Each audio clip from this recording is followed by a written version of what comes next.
T Vasudevan Nair KLF വേദിയിൽ നടത്തിയിട്ടുള്ള ചില രാഷ്ട്രീയ വിമർശനങ്ങളാണ് ഏറ്റവും അധികം ഇപ്പോൾ ചർച്ച ചെയ്യുന്നത്. അതിൽ അദ്ദേഹം പറഞ്ഞൊരു വാചകമുണ്ട്.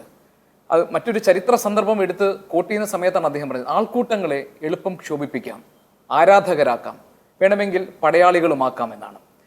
ഈ പരാമർശങ്ങൾ വന്ന ശേഷം സ്വാഭാവികമായും മുഖ്യമന്ത്രി പിണറായി വിജയനെയും ഈ സർക്കാരിനും എതിരെയാണ് MT സംസാരിച്ചത് എന്ന് പരക്കെ വ്യാഖ്യാനങ്ങളുണ്ടായി.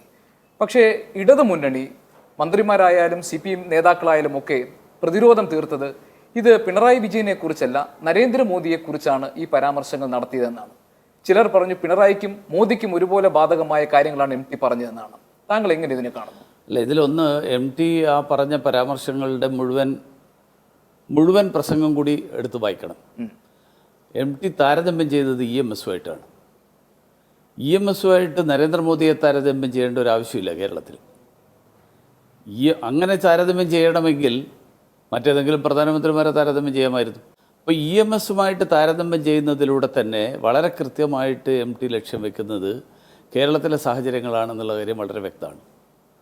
അപ്പോൾ മാത്രമല്ല, കേരളത്തിൽ നടക്കുന്നത് പോലെയുള്ളൊരു വ്യക്തിപൂജ കമ്മ്യൂണിസ്റ്റ് പ്രസ്ഥാനത്തിൽ ഇല്ലാത്തതാണ് എന്നുള്ള ഒരു പരാമർശം, ഒരു വ്യംഗ്യമായിട്ടുള്ള ഒരു പരാമർശം, ആ പരാമർശം വന്നിട്ടുണ്ട്. ഇത് BJP-ക്കോ നരേന്ദ്രമോദിക്കോ ബാധകമേ അല്ല.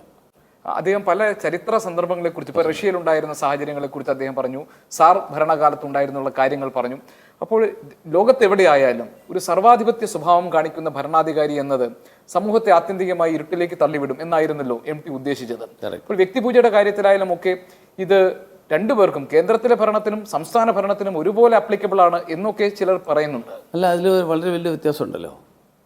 MT പറഞ്ഞതിൽ ഒരു സെൻറ്റൻസ് കൂടിയുണ്ട്, അധികാരം സേവനത്തിനുള്ള മാർഗമാകണം. പ്രധാനമന്ത്രി എന്താ പറയുന്നത്? ഞാൻ പ്രധാന സേവകനാണെന്നാണ്. പ്രധാനമന്ത്രിയെ ഈ കേരളത്തിലെ മുഖ്യമന്ത്രിയുമായിട്ട് ഒരു തരത്തിലും താരതമ്യം ചെയ്യാൻ പറ്റില്ല. പ്രധാനമന്ത്രിയെ പറ്റി ആരെങ്കിലും അദ്ദേഹം സൂര്യനാണെന്നൊക്കെ പറയുന്നത് കേട്ടിട്ടുണ്ടോ? അദ്ദേഹത്തെ പറ്റിയിട്ട് BJP-യുടെ നേതാക്കന്മാരാരും ഒരു തരത്തിലുള്ള വ്യക്തിപൂജയും നടത്താറിയില്ല.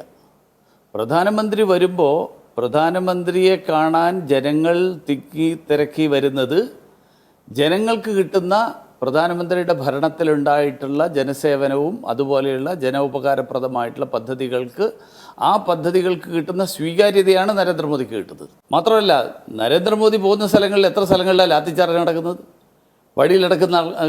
നിൽക്കുന്ന ആൾക്കാരെ, പ്രദേശത്ത് നിൽക്കുന്ന ആൾക്കാരെ അംഗരക്ഷകർ ഇറങ്ങി തല്ലുന്ന ഏതെങ്കിലും സംഭവം ഉണ്ടായിട്ടുണ്ടോ? അപ്പോൾ ഇതൊക്കെ വളരെ കേരളത്തെ സംബന്ധിച്ചോളം വളരെ കൃത്യമായിട്ടുള്ളതാണ്. പിന്നെ മാർക്സിസ്റ്റ് പാർട്ടിയുടെ നേതാക്കന്മാർക്ക് അത് പറയാതിരിക്കാൻ പറ്റില്ല. അതുകൊണ്ട് അവരത്, കാരണം ഇല്ലെങ്കിൽ റിയാസ് പറഞ്ഞതുപോലെ ഞാൻ മാത്രമേ പ്രതിരോധിക്കുന്നുള്ളൂ, നിങ്ങളൊക്കെ എന്താ മിണ്ടാതിരിക്കുന്നത് എന്നുള്ള ചോദ്യമാണ് വരുന്നത്. അപ്പോൾ അതുകൊണ്ട് അത് അവർ ചെയ്യേണ്ടി വരും. അതവരുടെ ഒരു നിസ്സഹായത.